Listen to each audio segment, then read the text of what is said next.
স্বাগত সবাইকে। মাধ্যমিক সম্ভাব্য 2026 আলোচনা চলছে রাশিবিজ্ঞান নিয়ে।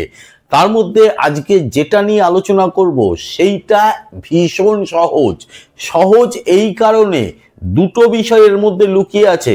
প্রথমত সহজ যেটা বললাম সেটা তো আছেই, দ্বিতীয়ত সময়ের একটা কিন্তু ব্যাপার কিন্তু নিশ্চয়ই থেকে যায়। কত কম সময়ে কত নাম্বার তুলে আনতে পারি। সংখ্যাগুরু মান আজকে যেটা আলোচনা হবে, সংখ্যাগুরু মান নিয়ে। আশা করছি এবছরের মাধ্যমিকে এই একটা অঙ্ক থাকবে, অতি অল্প সময়ের মধ্যে 4 নাম্বার তুমি তুলে আনতে পারবে। মাথায় রাখবে, রাশিবিজ্ঞানে কিন্তু 13টি নাম্বার তোমার ভালো রেজাল্ট করার একটা অন্যতম চাবিকাঠি। কাজেই অবহেলা করো না। এমনভাবে অঙ্কটা করাবো যাতে একটা অঙ্কের মাধ্যমেই যে কোনো সংখ্যাগুরু মান তুমি কিন্তু বের করতে পারো। প্রসঙ্গত বলে রাখি, রাশিবিজ্ঞানের টোটাল থাকে 13 নম্বর। 13 নম্বরের ডিস্ট্রিবিউশন। রাশিবিজ্ঞানের বইয়ের কোন অঙ্কগুলো তোমার কাছে ইম্পর্টেন্ট হতে চলেছে, কোনগুলো বারে বারে প্র্যাকটিস করবে, আর বিভিন্ন টাইপের অঙ্ক আমি এক জায়গায় করে দিয়ে আই কার্ডে দিয়ে দিলাম। অবশ্যই দেখে নেবে। দেখে নিলে আমি কথা দিলাম 13 নম্বর তুমি কিন্তু নিশ্চিত করে হল থেকে বেরোতে পারবে। চলো তাহলে শুরু করা যাক। নিচের পরিসংখ্যা বিভাজনের সংখ্যাগুরু মান নির্ণয় করো। ক্লিয়ার? দিয়ে দিয়েছে কি? শ্রেণী দিয়ে দিয়েছে আর দিয়েছে পরিসংখ্যা। প্রথমেই যে ভুলটা হয়, ছাত্রছাত্রীরা যে ভুলটা করে, আর যেখানে নাম্বারটা রিডিউস হয়ে যায়, জাস্ট এই জায়গা থেকে ফর্মুলার সাহায্যে একদম ডিরেক্ট কিন্তু সংখ্যাগুরু মানটা বের করা যেতেই পারে, কিন্তু তা করা যাবে না। বইতে যেভাবে আলোচনা করা আছে অনেকটা জটিল ব্যাপার। সহজ করে বলছি, এইটা আছে শ্রেণী সীমা। ক্লিয়ার? আমাকে শ্রেণী সীমাকে শ্রেণী সীমানায় নিয়ে যেতে হবে। তাহলে আমাকে শ্রেণী সীমানায় নিতে গেলে আমাকে দেখতে হবে কত আছে এইখানটায় গ্যাপ। 54 থেকে কত 55, তাহলে এখানে +1 আছে। 1-এর অর্ধেক করে দিলে কত হবে? /2 করা মানে 0.5। এই 0.5 যে কোনো শ্রেণী সীমার আগেরটার সাথে অর্থাৎ নিম্ন সীমার সাথে মাইনাস করতে হবে এবং উচ্চ সীমা যেটা আছে তার সাথে প্লাস করতে হবে।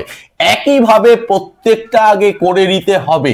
এই সামান্য কাজটুকু করে না বলেই সঙ্গে সঙ্গে তার নাম্বারটি রিডিউস হয়ে যায়, 2.5 বা 3 চলে আসে। চলো তাহলে শ্রেণী সীমাকে শ্রেণী সীমানাতে পরিণত করে নিই। কি বললাম? নিম্ন সীমার সাথে 0.5 মাইনাস উচ্চ সীমার সাথে 0.5 প্লাস, অর্থাৎ 45 থেকে 0.5 মাইনাস করলে 44.5, আর 54 সাথে যদি 0.5 প্লাস করি তাহলে 54.5 হয়ে গেল একটা সীমানা। সীমানা মাথায় রাখবে, এইভাবে প্রত্যেকটা সীমানা তৈরি করে ফেলছি। দেখো শ্রেণী সীমানা তৈরি হয়ে গেল। একটা জিনিস একটু তোমাদের দেখিয়ে দিই, তোমাদের সুবিধা হবে, নিজেদের টেস্ট করতে পারবে যে ঠিক করতে পারলে কিনা।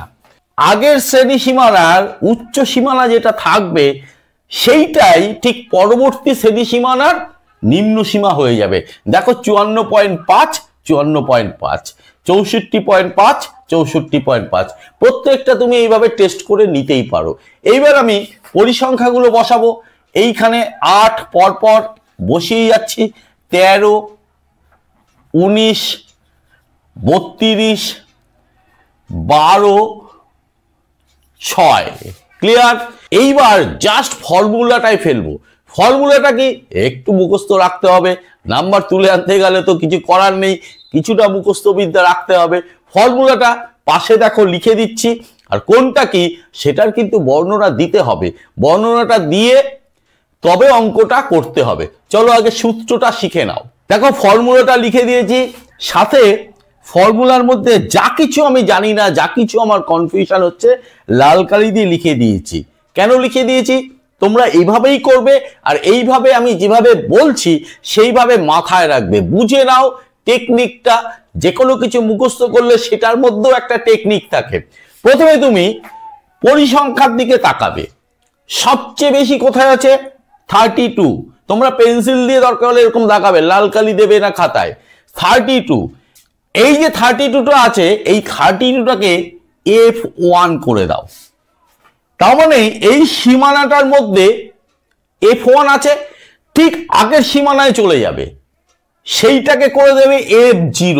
মনে রাখবে সবসময় আগের, পূর্ববর্তী, পরবর্তী, ঠিক পরের সীমানায় চলে আসবে, এইটা হচ্ছে F2। পাওয়া গেল। তার মানে সিরিজটা কি দাঁড়ালো 0, 1, 2, তিনটেই পেয়ে গেল এখানটায়। এবার প্রশ্ন আসছে এল কোনটা? এল হচ্ছে যেখানে F1 অর্থাৎ সবচেয়ে বেশি পরিসংখ্যা, সেইটা সংখ্যাগুরু শ্রেণী বলা হবে। সেই শ্রেণীর তার নিম্ন সীমা কোনটা? 74.5। তাহলে এলও পাওয়া গেল। তাহলে একবারে না বলে পরপর করছি। F1 কত? 32, F2 কত? 12, F0 কত? 19। আশা করছি ভুলবে না। এল মানে কত? 74.5 পাওয়া গেল। রইল বাকি এইচ। এইচ কিচ্ছু না, শ্রেণী দৈর্ঘ্য, প্রত্যেকটার মধ্যে দৈর্ঘ্য কত করে আছে। তাহলে এইচ ইকুয়াল 10 হয়ে গেল। তাহলে এইবার এই ফর্মুলা তো তুমি সবটাই জেনে গেলে। এই ফর্মুলায় বসালে, ক্যালকুলেশন করলে যা আনসার আসবে সেটাই সংখ্যাগুরু মান। তাহলে একটু মুছে উপরে করে দিচ্ছি। এল মানে হচ্ছে 74.5 প্লাস ব্র্যাকেটের মধ্যে F1 কত? F1 হচ্ছে 32 বিয়োগ F0 কত? F0 হচ্ছে 19 বিয়োগ 2F1, 2 ইন্টু F1 কত? 32 বিয়োগ F0, F0 কত? 19 বিয়োগ F2, F2 12 ইন্টু 10, 74.5 প্লাস একবারে করছি উপরে 13, নিচে 64 বিয়োগ এই দুটো একবারে যোগ করে দাও 31 গুণ 10, 74.5 যোগ এই 10-এর সাথে এটা গুণ করে দিলাম 130/33। এইবার তুমি কি করবে? এই 130কে 33 দিয়ে প্লেন রাফে ভাগ করবে, দশমিকের পরে 3 ঘর অবধি ভাগ করে ছেড়ে দেবে, তারপরে আসন্ন মান করব। ভাগ করলে কি দাঁড়াবে দেখে নাও, তোমরা করে দেখে নিতে পারো। যোগ 3.939, এইটা থেকে আসন্ন মান বের করছি। তাহলে 74.5 যোগ 3.94 হয়ে গেল। এইবার তুমি যোগ করে দাও, যোগ করে দিলেই আনসার। যোগ করলে আসবে 78.44। আশা করি সহজ করে তোমাদের মতো করে আমি বোঝাতে পারলাম। যদি বোঝাতে পারি ভালো লাগে অবশ্যই লাইক করবে, কমেন্ট করবে, শেয়ার করবে। শেয়ার করলে মজা পাবো।